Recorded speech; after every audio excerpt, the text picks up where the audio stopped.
from Henley's Happy Trails. We are currently in Columbia, Kentucky, staying at Three Springs RV Resort, and we're inside the RV right now because we've been getting some really bad audio recording this update, and it's also cold and windy, and I'm trying to get over a cold. So, a little bit more on our Amazon Camper Force Associate current job right now, a little bit later. It's been 2 months since our last vlog, and we left off with us heading towards western Minnesota to do the sugar beet harvest. We did the sugar beet harvest. We survived it, and we learned that we can stand outside in 25 degrees for 12 hours. We worked night shift at the piling station, so during the coldest time. Yes. Levi was assigned as the skid steer operator, so he made sure that our work area was free of any kind of debris, dirt, beets, just so that the trucks that were delivering their beets for us to store could come in and out safely, and the workers could maneuver around the site safely. I was a helper and sample taker, so my job was to direct the trucks in and out of the piling station and to collect samples as needed. So as Levi was saying, we did work the night shift. We worked a total of 13 nights. However, we didn't work them consecutively. We had some days that we weren't working because the weather was either too warm or it was raining a lot, so that kind of stopped some of that production time. It was long, grueling, but the people that we met there were very fun to work with. We learned a lot about harvesting, just the whole process of the beet harvest, and we got to take a big chunk of change home, so that was good. It was. And if you want to read a full account and see what doing a sugar beet harvest is like, at least what it was like for us, Natalie wrote a work camper review. If you go to our website, henleyshappytrails.com, and go to the RVing info section up at the top, you'll see a list of various things that we've written, and a section of it will be Work camper reviews. Work camper reviews, and that will be on there. So if you're interested in that, check it out. Along with several of the places that we go to that we have never visited before, we always like to try the local food. So we were able to try walleye for the first time.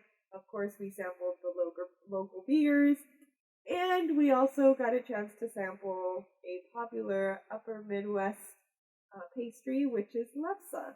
And it's basically a potato pancake, looks much like a tortilla, and it tastes very good by itself or with sugar and butter.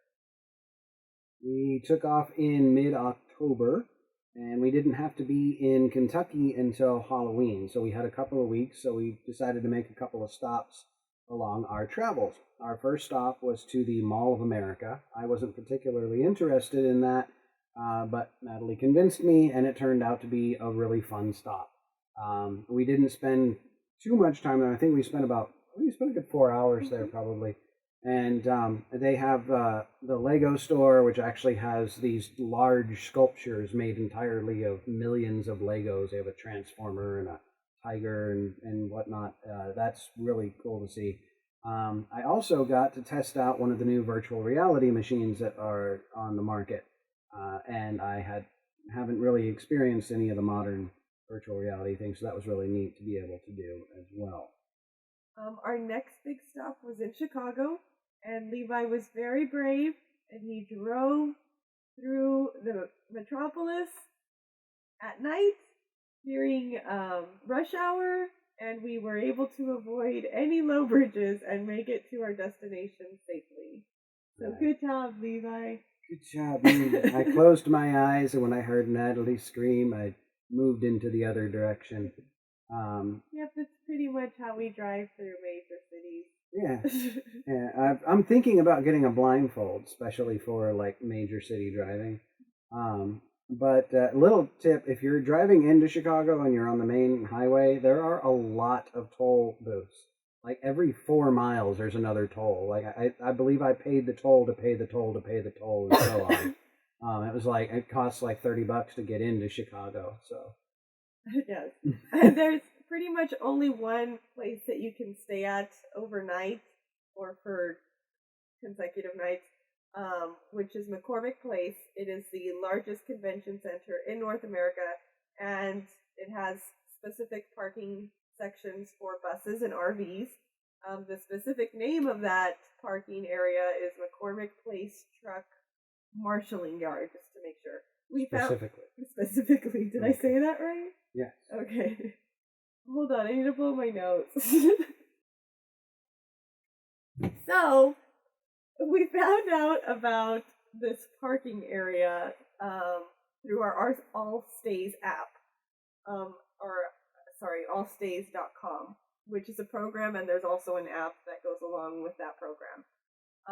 Levi has actually created a small tutorial on how to navigate through allstays.com, and there's some information on how to get your own subscription, and it's really not that much. It's, I think, $30 for the year, but that gives you access to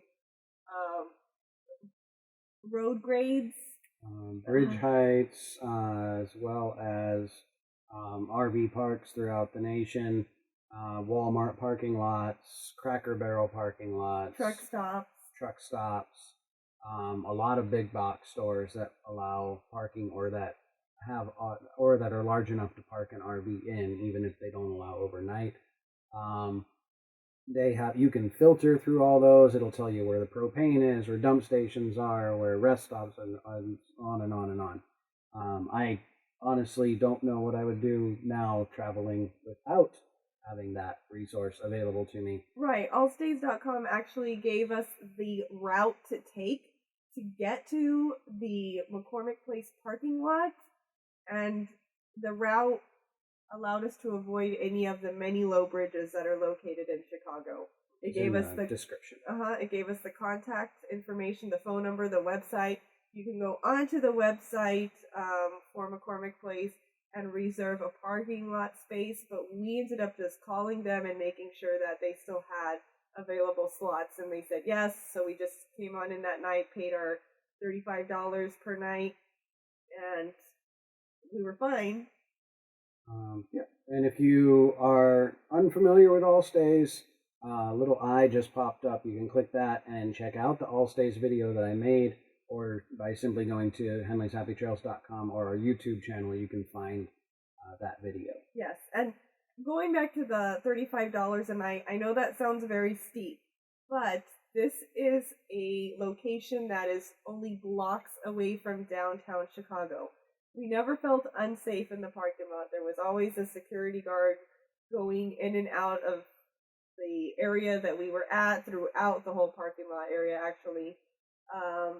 And like I said, you're just a bike ride away from major attractions. Like, for example, the first day we took our bikes and rode along Lakefront Trail. We went to the Riverwalk. We saw several of the shops on Magnificent Mile. We went to Navy Pier, even though it was kind of deserted because that's during the fall season and a lot of the businesses are not open during that time.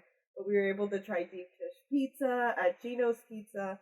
We stopped by the Chicago Theater, and then we even saw the Bean at Millennium Park. Whereas if we stayed in another park that's probably about an hour or 2 hours away from Chicago, we would have to have driven in each day that we wanted to visit, and that would have been a pain. Fight parking and all of that. If you don't have bikes and you want to bike in Chicago, don't worry. They actually have a bike share program as part of their public transit. They have various places where it's just a rack full of these bikes. And a lot of major cities have them. New York has one and so on. But you can rent a bike at any time, and you pull it out of one station and you can return it to a different station. So you use it as you need it, which is kind of a neat thing. So if you want to bike around Chicago, you don't have to have a bike to do that. Yes. The second day that we were in Chicago, we decided to take the city buses and the L train to visit Chinatown, Little Italy, and Greektown, which we highly recommend visiting those little places as well. We tried food, obviously, because we always do that all the time. Checked out the businesses that were around. I mean, we had a lot of fun. We It was walked fun. around a lot and we took pictures and Um, yeah, we just got to see the whole vibrant city of Chicago. yes. And if you're the best deal in Chicago food wise is in Chinatown. You get a lot of food and it's not very expensive. Yep. But if you want good Greek food, go to Greektown. Yes. And if you want cannolis, Little Italy. yes. Yum, yum. You want to read that one? Yeah, along the way, we had some repairs to do. Somebody didn't keep a close watch on the water in the coach batteries. Well, it's my responsibility too. Sure. So we somebody didn't fill it up with water. Anyhow, when we were at our last locations, they drained a bit, and I didn't really keep a close watch on it. Anyhow, the batteries were not charging fully, and they needed to be replaced. So those were replaced, and we had a jack that was malfunctioning. That had been malfunctioning for a while. When we finally got here to Kentucky, it decided that it didn't want to work anymore, and so I had to replace the jack. Yep. And But you did a little video on battery maintenance. So Yeah. if you want to check that out, again, on our website, if you go to RV Info and look under the tips and tricks tab, it will be listed under there as RV repairs. I also have a link to it on the description of this video as well.